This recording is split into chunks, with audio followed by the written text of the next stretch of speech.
Hi, good afternoon. How many of you are in this room who believe that your domain name is your property? Wonderful. Majority of you believe the domain name is your property. Great. That's a nice misconception to live in. The law does not share your conception. The law says that your domain name is only a limited right that you have.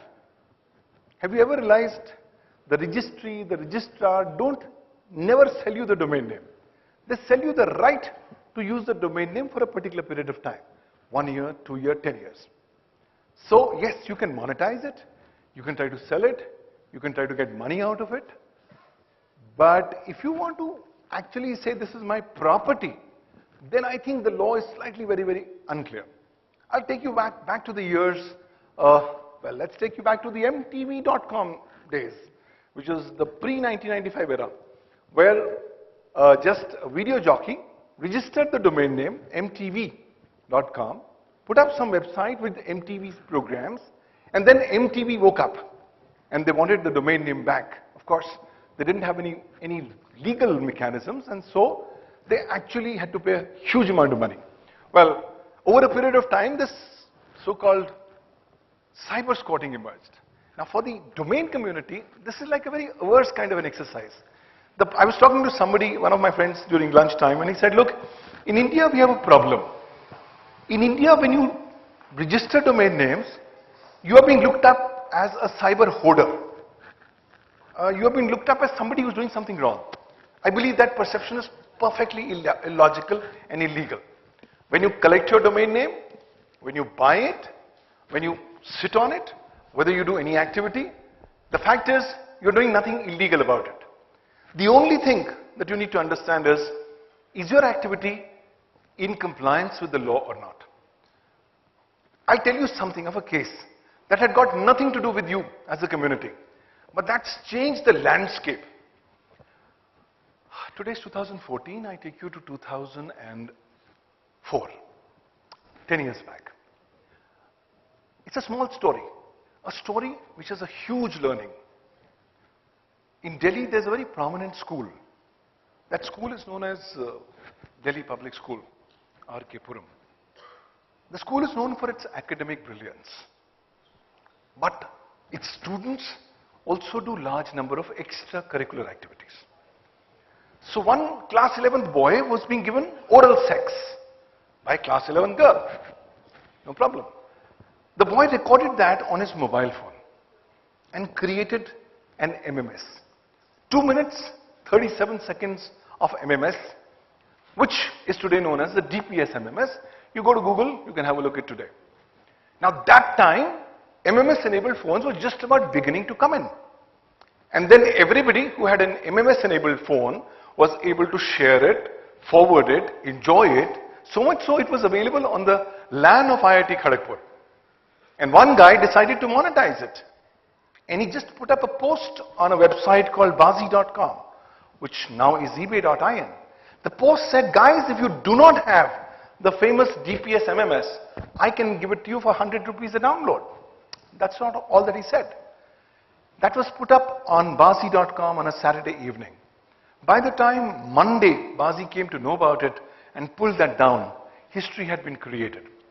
Numerous people had ordered and downloaded the MMS at 100 rupees a download. For that activity, not only the boy was arrested for a case for online obscenity, but the CEO of Bazi.com was also arrested. Now that created a huge hangama. Everybody in the industry started making noise. How can you make the CEO liable? Well, that was fine. And then the government went into various deliberations, came up with various committees, and finally they amended the law.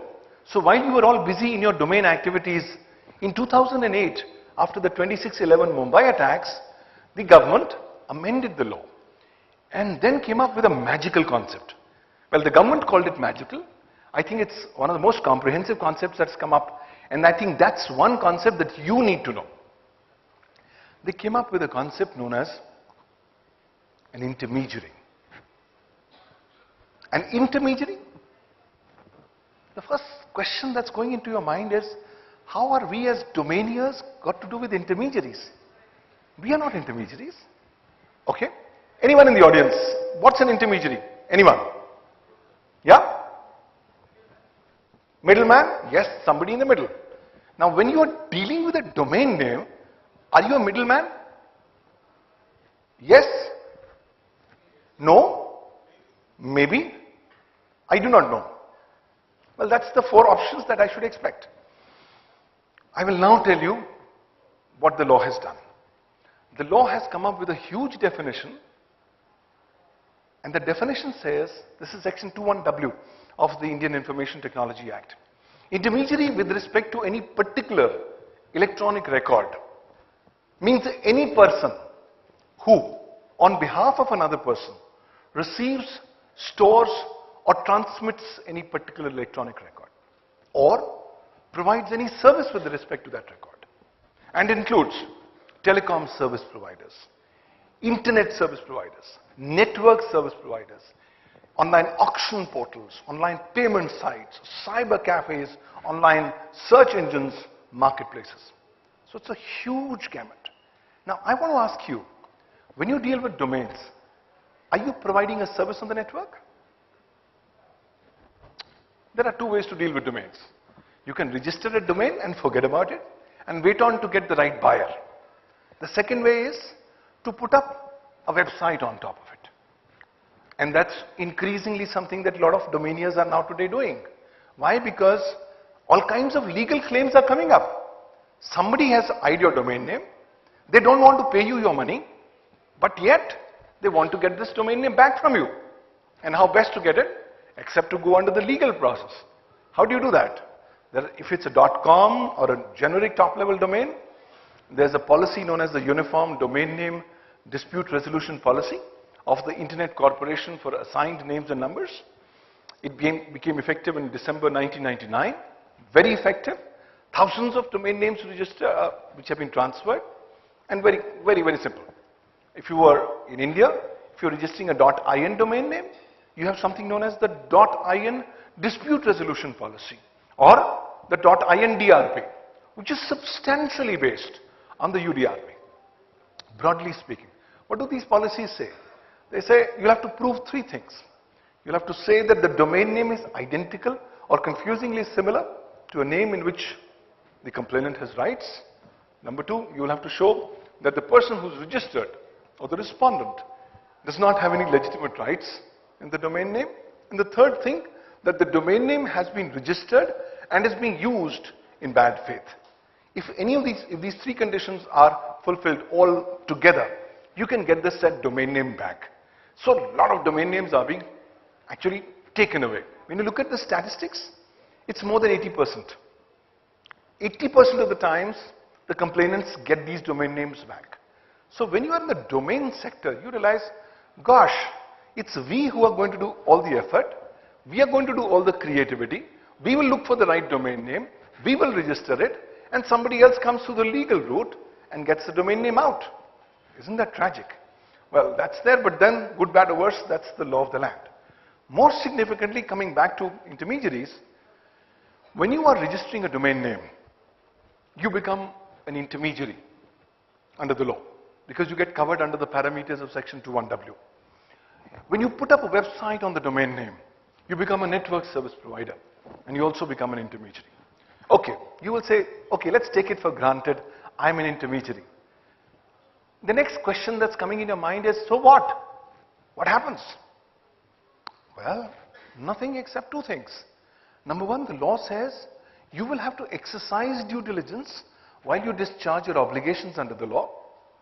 And number 2, you will have to ensure compliance with the Indian IT Act, rules and regulations made thereunder. Now you will say, I'm a domainier, I'm into the domain business, what have I got to do with the IT Act? Great question. But I think that's where a slight correction of perception has to take place. Today in India, and you all are in India, if you're dealing with domain names, the law does not recognize domain names. In fact, when you read even with a microscope, the wordings of the Information Technology Act and rules and regulations made thereunder, you realize that the word domain name is itself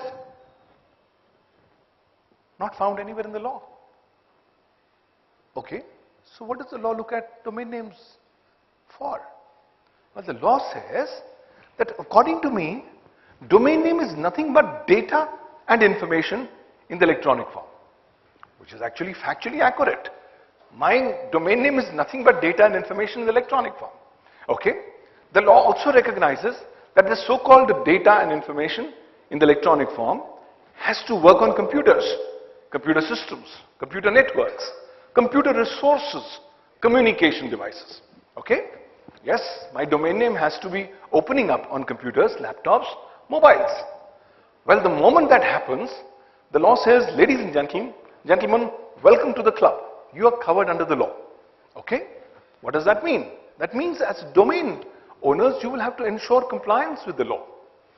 Okay, now that's going to put some worry in the minds of some people. They thought coming to the domain industry was only getting the right domain names, registering it, making some quick buck and walking out. Well, it was that simple, yes, but now law is getting more and more complicated. Law is now at your doors. It can come fox you, it can come dethrone you, can completely shake you out of your complacency when you are looking at these domain names. So a couple of things I thought I'd like to share with you. First and foremost, I was also talking to someone during lunch and they said, look, we have a lot of these domain names which are .in, but the .in registry does not allow me to sell the domain names. The first thing that I think as a domainer or as a person in the domain ecosystem I need to do is to please read the terms and conditions of the registry, whichever they are. If it's .in, read the .in registry terms, otherwise look at your .com terms to see what is broadly covered, what is permissible, what is not permissible. Now there are two kinds of schools of thoughts across the world. There's one, the radical school of thought, which says, once we give you the domain name, it's your problem. You sell it, buy it, mortgage it, do whatever, we are not concerned. So long as you keep on giving to the registry, its annual fee or the registration charges. That's the radical school. And I think large number of registries are moving towards the radical school. And then there is a conservative school. This conservative school says, well, I am giving you the domain name, but you know, I'm actually doing my sovereign function. I'm a CCTL, the country code top level domain. I'm giving you the domain name. So please do not sell it, do not mortgage it, do not do a lot of things, so a lot of restrictions given on. And this is particularly happening in large number of CCTLDs, country code top level domains,